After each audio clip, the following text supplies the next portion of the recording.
السلام عليكم ورحمة الله وبركاته، حبايبي الحلوين، عاملين ايه؟ لو القاسي الزيت بتاعتك خلصت زي بالظبط، تعالى اقولك على الاكله اللي احنا هنعملوها النهارده. اكله ب3 معالق زيت وهنعمل احلى غدا يا ست الكل. المكونات بتاعتنا: بطاطس، بتنجان، فلفل، اي حاجه في التلاجة عندك باقيه. هنجيب البطاطس مقطعها صوابع زي ما احنا شايفين، والبطل معانا هنا الكمون والثوم، و3 معالق زيت. 3 معالق زيت زي ما بقولك كده. والله تعملي اجمل غدا واكل زمان فاكرينه.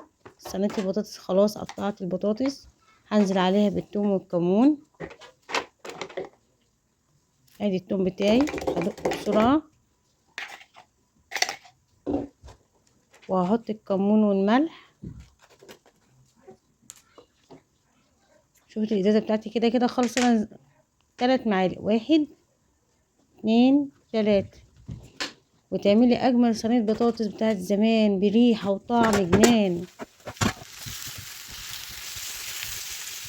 وانا بعمل صينيه البطاطس هحط جنبها الخضار بتاعي زي ما انت شايفه، برضو ب3 معالق زيت وكوبايه ميه على الشوايه.